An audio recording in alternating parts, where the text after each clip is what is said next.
Coming up in this episode, we're headed back to high school as we talk to Robbie Couch about his debut novel, The Skye Blues.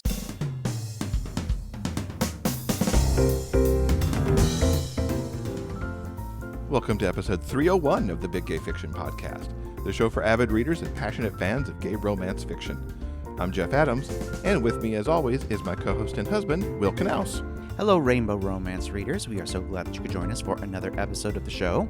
Before we get to our author interview, Jeff and I wanted to give you a quick update about what we've been up to lately.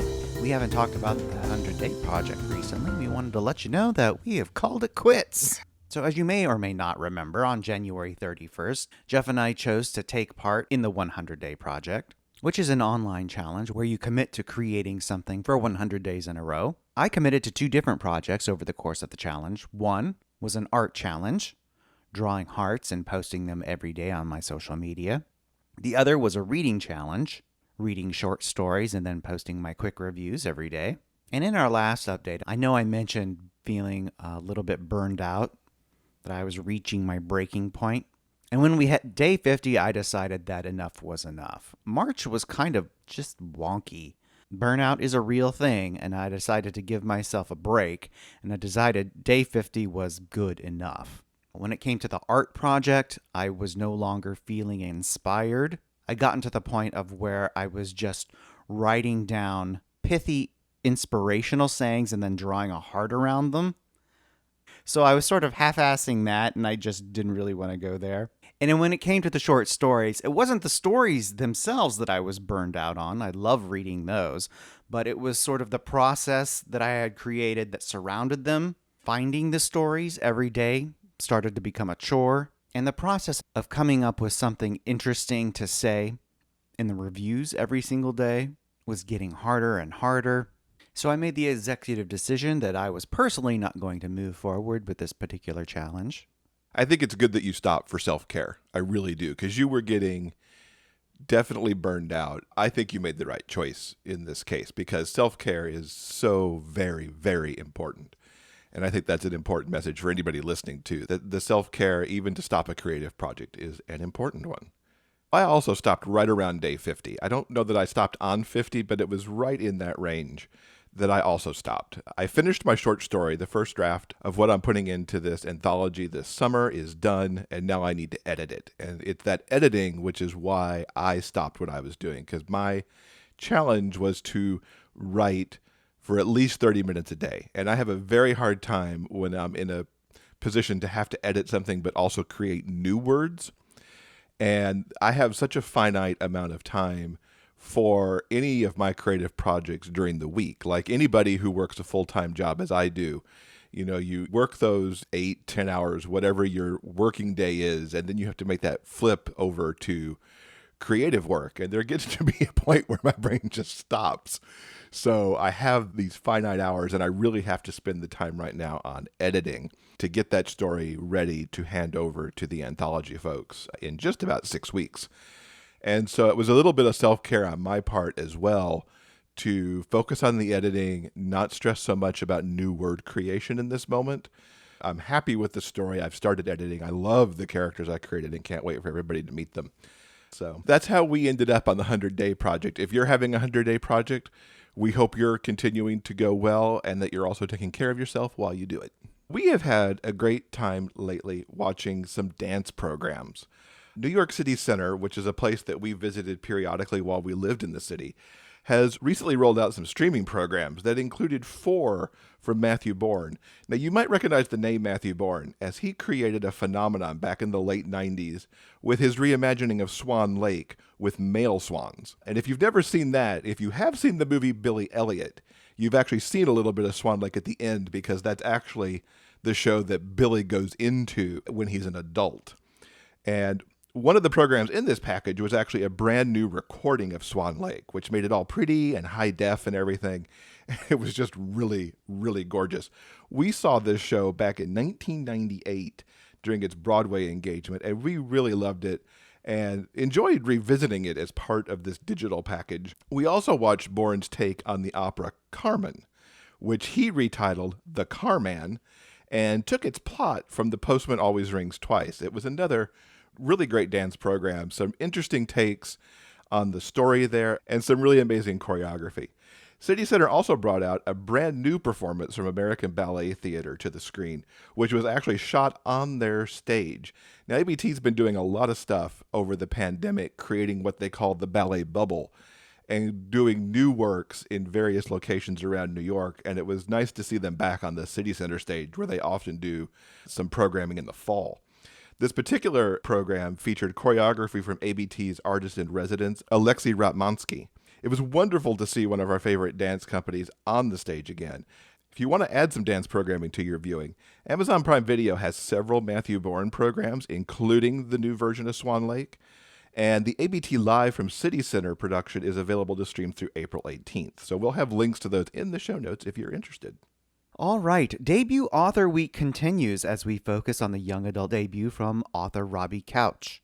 So you heard last week in episode 299 how much I loved the Skye Blues, and I've really enjoyed digging into the book with Robbie to talk about the blending of the rom-com and the mystery elements, as well as how he created the incredible cast of characters that he put on the page. So let's get into that interview now. Robbie, welcome to the podcast. It is so wonderful to have you here. Thank you so much for having me. I'm very excited to be here. Congratulations so much on the release of the Skye Blues. It came out just earlier this week. I reviewed it last week in episode 299. Oh my God, I love it so much. But for people who maybe missed that review or haven't picked up the book yet, in your words, what is the Skye Blues about? Well, thank you so much. If you can't see, I'm turning red on our Zoom chat. Thank you so much. Yeah, the Skye Blues is about Skye Baker, who is an openly gay senior in high school. And when you first meet him right in chapter 1, he is not necessarily in the best place because he's dealing with some family rejection. He's dealing with some homophobic bullies at school. But the one thing that he really has going for him that he's really excited about is the idea that he's going to be able to propose to Ali, who's his big crush. He's pretty much obsessed with Ali at school. And so he's not even sure if Ali is gay or bi or if he's into Skye at all. But he's like, you know what? I'm going to go for it. I'm a graduating senior. Why not? So he's coming up with a bunch of different promposal ideas to ask Ali to prom. But before he's able to do so, a homophobic anonymous hacker leaks his list of promposal ideas in an e-blast that goes out to the whole school. And he is clearly very, very devastated, and he's not exactly sure how to go from there. But as you'll learn, he figures out how to be resilient and how to move on. And now he's got to figure out who this anonymous hacker is and if he's going to get revenge. And yeah, it was such a fun book to write. So I'm so happy that it resonated with you. One of the things I loved about Skye, and you touched on it a little bit right there, was that he's going to make this promposal. He's got it down that he's going to do it. He's thought about it for a long time, because even as we meet him, his wall is full of ideas on how to pull this off. But as confident as he seems there, he also has these immediate moments where he starts to pull back, whether it's the bully or how he feels like he has to carry himself at school and things like that. And he's so nuanced right from the get-go. It was really amazing to read that he's just not the teenager full of confidence going out and doing this thing. How did you find that right balance for him? Yeah, thanks. I think that I drew from not only my experience, but I think a lot of queer people's experiences who it takes a certain amount of courage to initially come out and to be yourself, especially in a town like Rockledge, fictional town of Rockledge, and just kind of own your queerness and be open. But then there's also, I think, kind of a phase that oftentimes comes after that where you have to deal with rejection and you are moving through the world as an openly queer person for the first time, and you might feel some awkwardness and insecurities around that. And so I kind of wanted to capture a teenager who was in that sort of complicated space where Skye is openly gay and he was courageous to come out as a 17-year-old, even though he knew that he would be coming out into rough waters potentially. But yet he's still navigating that space, and it's complicated and it's messy. And I didn't want to have a teenager that was, or any character that is just purely confident or purely insecure. I think it's good to find the nuance because that's the human experience. And for Skye, he certainly is all over the place throughout the weeks that the book covers. For sure. Yes, that's definitely true. What was the inspiration for the character of Skye? I definitely drew from my own experiences in terms of the world around him. Growing up in the Rust Belt in small town Michigan, a lot of his experiences moving through that space, I drew from my own upbringing in that corner of the world. But I think more specifically to Skye as a character, I did a story. I used to work at a progressive media company back in 2016.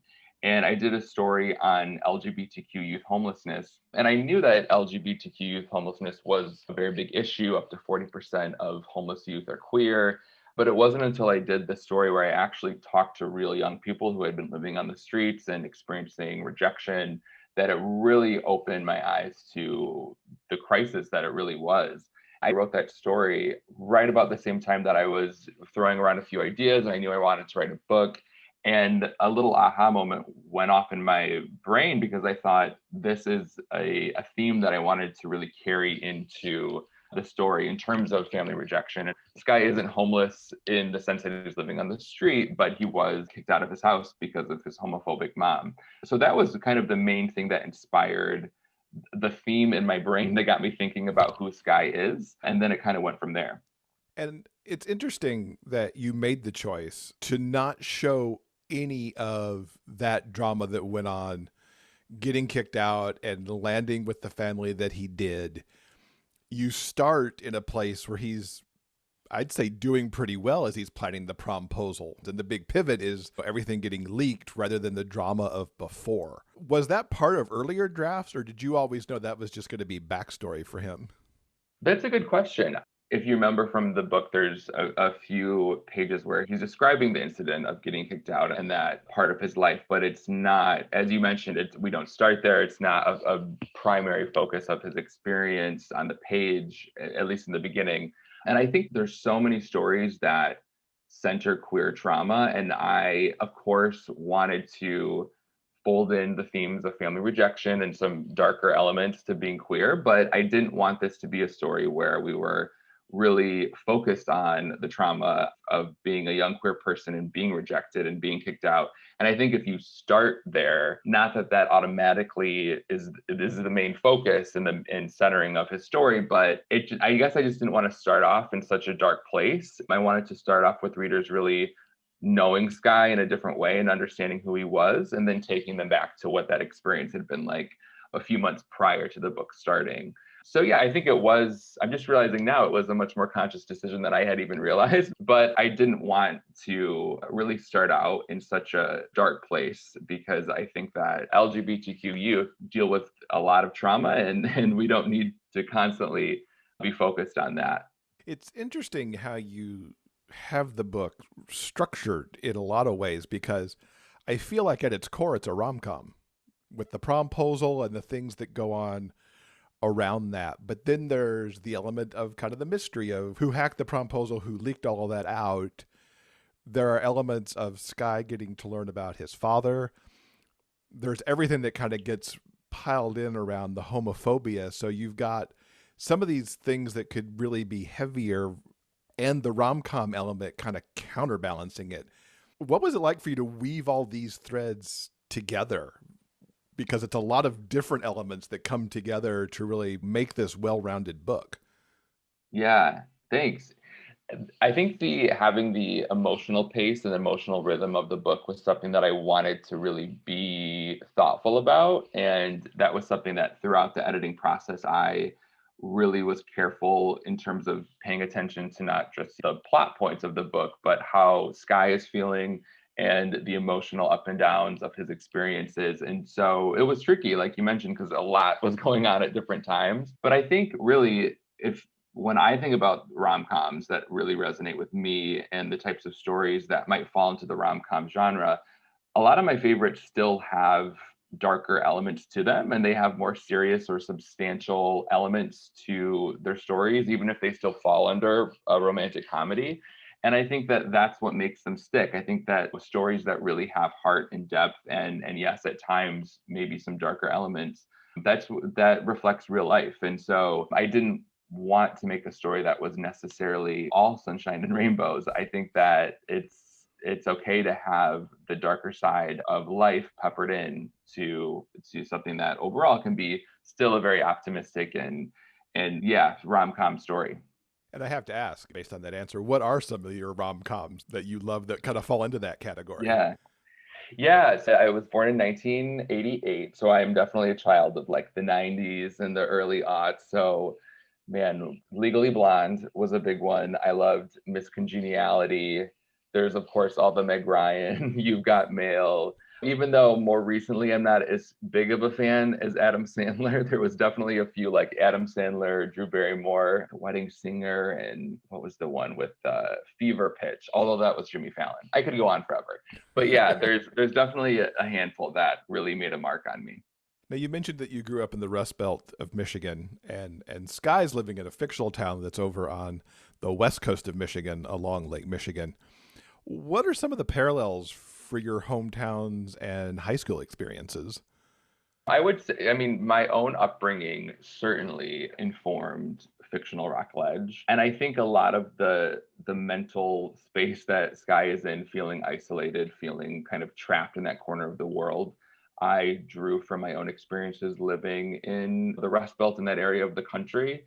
I think it can feel a little isolating at times. It can feel, especially if you're from a marginalized community, it can kind of feel like you're the only person that knows what it's like or has that lived experience in your town, and that can be really rough. So I certainly drew upon that. At the same time, I definitely wouldn't consider this book autobiographical in the sense that Skye's experiences are pretty different than my own. I have two very loving, accepting parents, and I actually wasn't out in high school. I came out in college.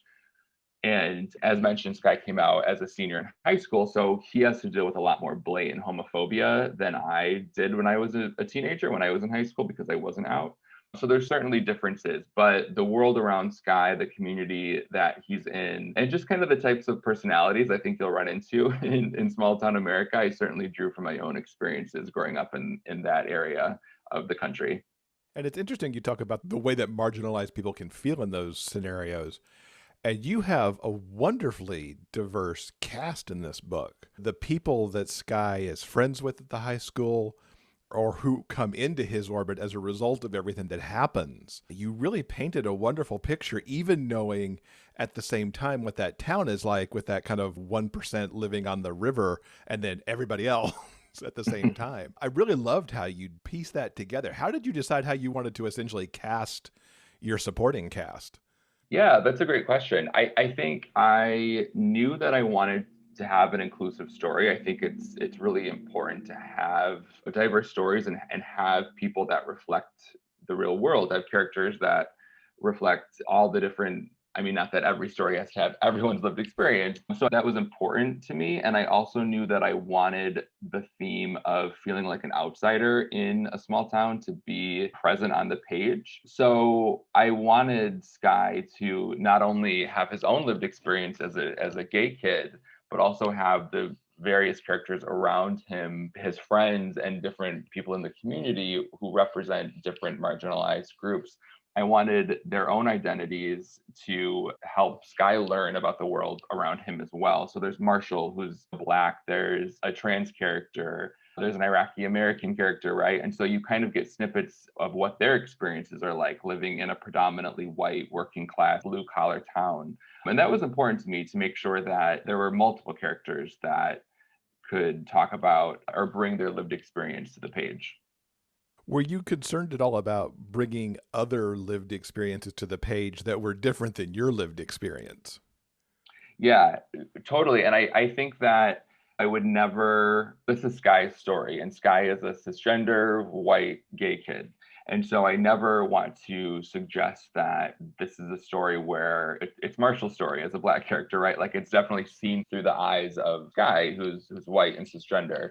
But I think it's really important for authors, especially authors of privilege who are writing characters who are part of other marginalized groups, to take the steps to make sure they're being responsible with how they're portraying those characters. I worked with authenticity readers to make sure that I was very thoughtful about how those other characters were crafted and if their lived experiences were authentic, and to make sure I wasn't inadvertently leaning into any harmful stereotypes that I wasn't aware of. And it was a really positive experience. I know it can be kind of scary for authors to work with sensitivity readers, like thinking that they're going to get a bunch of really negative criticism or feedback, but it was really wonderful because it felt like a team collaboration in, okay, how can we make the representation better? How can we make sure that the characters on the page feel authentic?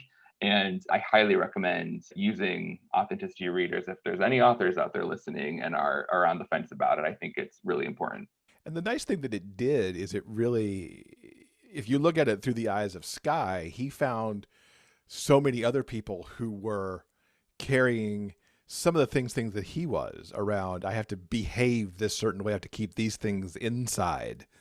And then as the reader, we get to see all of that too from these other characters. It really fleshed out a lot of things, I thought, for the story, especially as it leads to everybody kind of banding together, not just to support Skye, but to say, we've kind of had enough of this crap that's going on in the school and everything, with the people who are trying to keep the marginalized characters kind of at bay, if you will. For sure. Yeah, that's a really important point. There's a few scenes where Skye sort of has, I guess you could say, mini aha moments, learning from Marshall's experience, for example, as a Black kid living in Rockledge, or learning about Dan's experience or Ali's experience, right? So Skye definitely doesn't go into it knowing everything or thinking he knows everything about all the characters, but along this journey, he realizes, oh, these other marginalized people are also feeling the weight of being different in this town in different ways that I haven't experienced. So Skye is on this own journey learning about other people as well. And yeah, I think you put it really nicely at the end, and I don't want to give away any spoilers, but certainly many of the characters feel like they've, I guess, pushed back on some of the darker elements of small town life in America, if you will. It's a really interesting thing with the adults too, because I always enjoy reading how adults are portrayed in young adult, and there's such a amazing diversity in that cast as well, between Skye's homophobic mom, who I wanted to punch to be quite honest, the wonderful family that he's moved in with, but then the very different teachers that we find at the school as well, and how they play into everything that's going on. A nice cross section there again of what one might expect to find in a town like this. Yeah, absolutely. And I think that's one of the really great things about small towns in a way, is I feel like you get such an eclectic group of people. I think sometimes small towns can get a bad rap in their portrayal in being very closed-minded and being like a breeding ground for bigotry or homophobia and racism. And to be sure, as you see in the Skye Blues, there's absolutely elements of all of those darker things. But at the same time, I think small towns can really have the most fierce, courageous, like badass allies and adults who stick up for the little guy. I know that was my experience in small town America as well. That's something that I wanted to bring to Skye's world as well. There's several adults that you just want to give them a high five or a hug or both. And there's other adults that you're like, come on, are you kidding me right now? So, but I think that's a reflection of reality. With all the elements in the Skye Blues, what do you hope people come away with after they've read it? That's a really good question. I think one of the main themes that was really important for me to have kind of front and center, especially for young queer people who are reading it, is the idea of found family and chosen family. Skye, it's no secret from pretty much chapter 1 or chapter 2 that he is dealing with a lot of family rejection and feels a little lost when it comes to having allies at home. And I think it's really, really important for queer people, and especially young queer people, to know that you can find your people. You can get out there in the real world and find friends and other folks who love you unconditionally and can become your family. So that was certainly one of the elements that I wanted to make sure was pretty clear in the story. But at the same time, I also someone who thinks that one of the magical things about books is that when a person reads it, they can take something entirely different away from it, right? So I kind of don't want to be in a position where I'm dictating or over prescriptive in terms of what people should get from it. whatever tugs at your heartstrings about the book, that's great. I just hope it makes people feel things and resonates with readers. So I know you haven't gotten a chance to listen to your entire audiobook, but you got Michael Crouch as the narrator. And Michael's done the Simon Verse books. He's done books for Adam Silvera, so many amazing YA books. What's it been like for you to have him voice these characters, and how have you felt just listening to the pieces you've heard so far?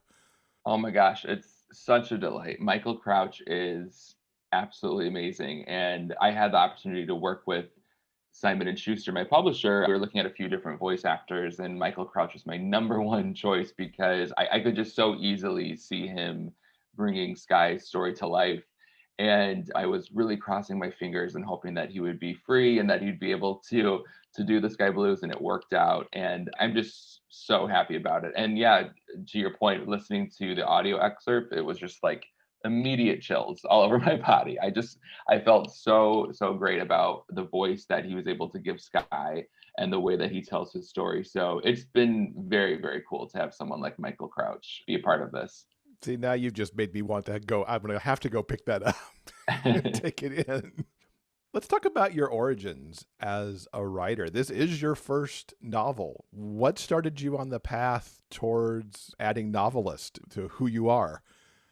Yeah, it's been a journey. I think even as a small kid, I knew I wanted to be a writer. I remember my first time it kind of clicked in my brain that I liked writing and I liked telling stories. I was in fourth grade. I was in Mr. Volk's fourth grade class. And I wrote a book called When the Seaweed Was Smiling.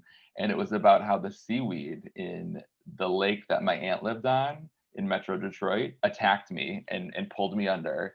And then at the very end, I woke up and realized that it was all a dream. And I remember having so much fun writing the story and getting an A on it, and my teacher being pretty impressed with it. And something clicked in my head, and I thought, you know what? I like doing this. I'm apparently not bad at it. I should kind of see where this takes me. And I remember always starting stories and books. I probably started a million books throughout middle and high school. I would get an idea, I'd get an inspiration and start writing. And of course, the vast majority of the time it went nowhere. I wouldn't write over like a few pages, but I was just that kid always thinking about stories. And then when I got older, when I got into college, I became a journalism major because I like the idea of telling stories. And I kind of went in a hard news direction for a few years. And then a little bit later into my 20s, I kind of refocused and kind of recalibrated the space I wanted to be in terms of telling stories. And that's when I really started to get back to the idea of writing a novel. And yeah, now I'm here. And it's, as you mentioned, my debut, and it's nuts. In your head, was this book always the debut, or were there several options of what could have been the debut and this one just happens to have been out there first? Yeah, so I have, as I know some writers, some authors do, I have a massive Google Doc with just so many random ideas and character ideas and hooks, and it's just a hot mess, to be honest. And the Skye Blues is the one that kind of came to be first in terms of really seeing it through and really getting to the heart of the plot and understanding the characters. And so yeah, I would say it was the first story that really became fully imagined in my head, but there's certainly other stories that are half baked sitting in that Google Doc that I hope to someday be able to bring to life without giving too much away. There's already plans for a book 2 and a book 3. I can talk about book 2 because that's public, but there's other books down the road that are kind of being workshopped in that Google Doc. So hopefully they'll become real books at some point. A book 2 in terms of a sequel to Skye Blues, or just a book 2 in the books that you're putting out? Not a sequel to Skye, although maybe someday there could be a sequel that would be wonderful. I would love to revisit Skye's world at some point down the road. But book 2 is called Blaine for the Win. And it's actually a story that's kind of inspired by Legally Blonde, which I already mentioned a little bit ago, because I sound like someone who's absolutely obsessed with Legally Blonde, but maybe I sort of am. And yeah, it's, speaking of rom-com, it's so much fun. It's been a blast to write. I'm kind of in the revision stage, working with my editor now on it, but it's been terrific. And so yeah, that's going to be book 2 coming out next spring.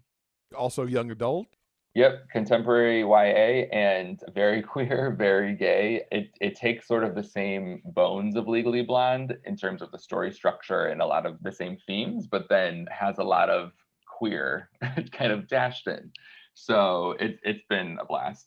Do you think you'll sit in young adult for a while, or are there already ideas in your head of ways you want to branch out into new adult or adult? I think for a while I'll be in YA. I love the genre and I feel like I'm just getting started. And there are a number of books that I kind of have in, again, that Google Doc and floating around in my brain. So I definitely see myself working in YA for the foreseeable future, but certainly I can also see myself leaping into different genres at some point. I would love to write a series at some point as well. So I definitely have bigger goals in the literary world, but for right now, my debut is just getting out there. So I'm really focused on working in contemporary YA right now.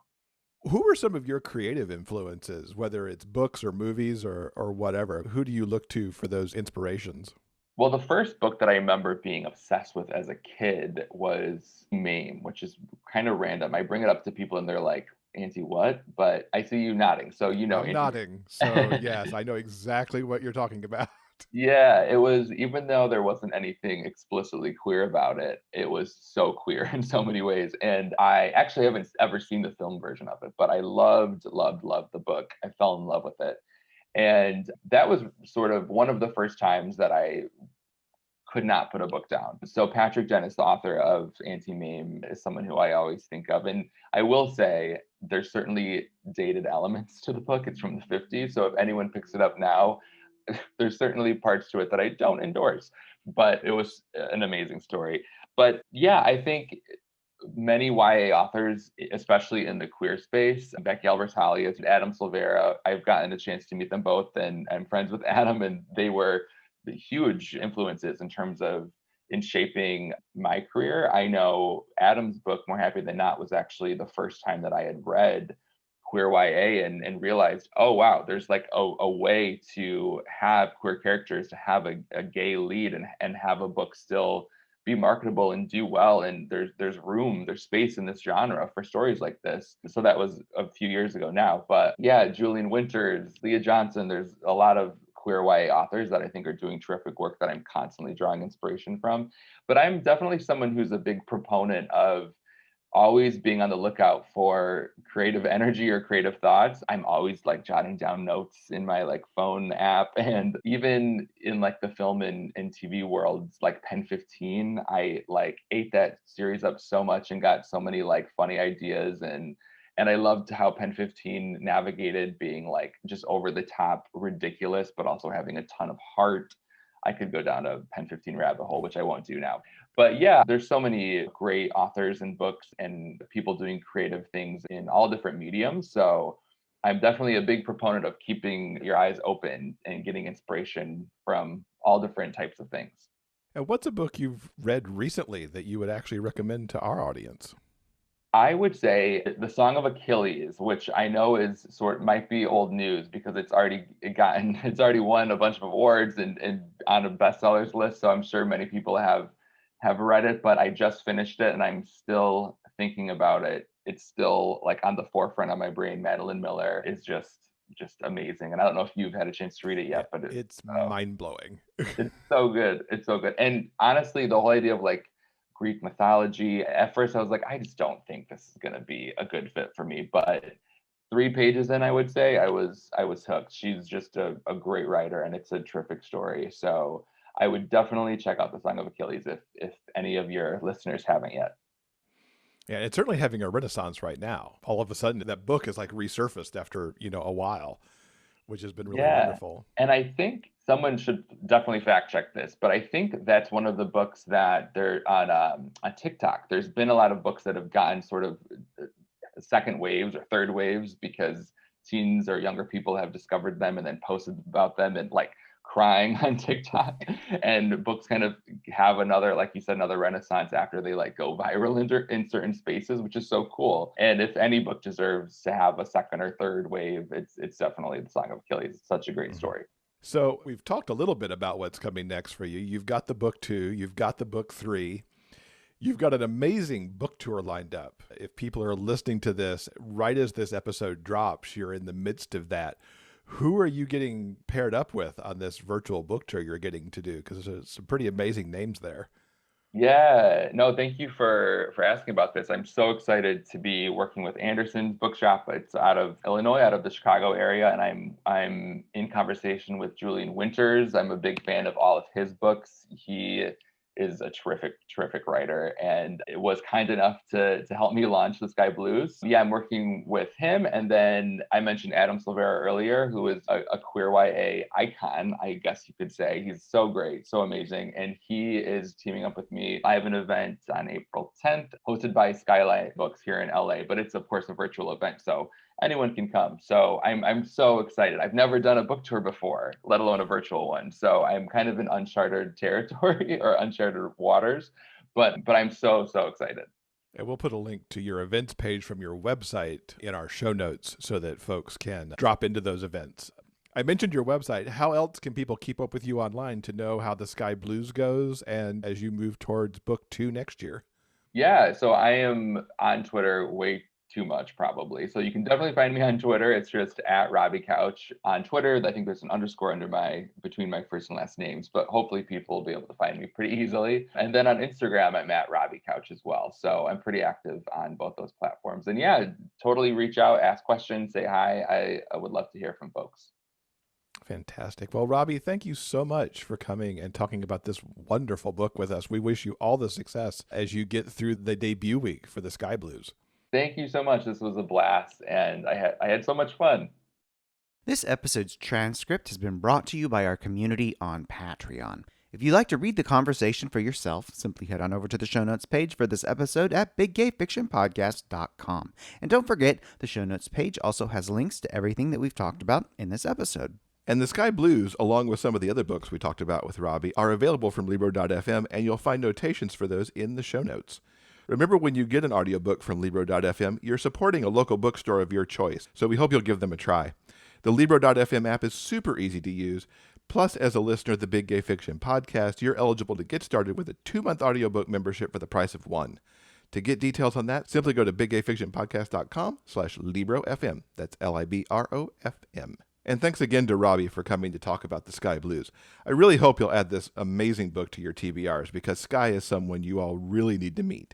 And in the meantime, I very much look forward to what Robbie does next, coming in 2022.